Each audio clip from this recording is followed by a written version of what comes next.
సమస్త నాయకుల మీటింగ్ జరుగుతుందంట. చాలా మంది సమస్త నాయకులు అందరూ పెద్ద పెద్ద వాళ్ళందరూ ఆ మీటింగ్కి వెళ్ళారు. అందులో యేసన్న గారిని కూడా పిలిచారు. యేసన్న గారికి అక్కడ ఒక పాట ఇచ్చారంట. పాడుతూ ఉంటే జపాన్ దేశం నుంచి ఒక సమస్త నాయకుడు వచ్చాడంట.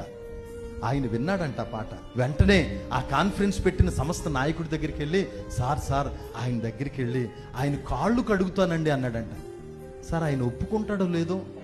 అప్పుడు యేసన్న గారి దగ్గరికి వెళ్ళి, ఏమండి ఈయన పెద్ద సమస్త నాయకుడు జపాన్లో, మీ కాళ్ళు కడుగుతాడంట. అంటే సార్ వద్దండి అన్నాడు. లేదండి, నేను జపాన్లో ఉండగా నా సంఘమంతా ఉపవాస ప్రార్థన చేసినప్పుడు నా ప్రియమైన కుమారుడు, నా ఇష్టమైన కుమారుడు ఇండియాలో ఉన్నాడు, అతన్ని మీకు చూపిస్తానన్నాడు. మిమ్మల్ని చూపిస్తున్నాడు పరిశుద్ధాత్ముడు, మీ కాళ్ళు కడుగుతాను, కాదని అనకండి అని కాళ్ళు కడిగాడంట. సమస్త నాయకుడు ఆ జపాన్ దేశం వెళ్ళి అతనికి వీసా పంపి టికెట్ పంపి జపాన్ దేశంలో సంఘాల్లో వాడుకున్నాడంట. బిడ్డలారా, నాకిష్టమైన కుమారుడు అని యేసన్న గారిని చూపించిన దేవుడు నిన్ను కూడా చూపిస్తాడా, నన్ను కూడా చూపిస్తాడా? నీవు నేను దేవుని దృష్టిలో కనబడుతున్నామా? గిన్నె నిండి పొర్లిపోవాలి, అలా భక్తి చేయాలి.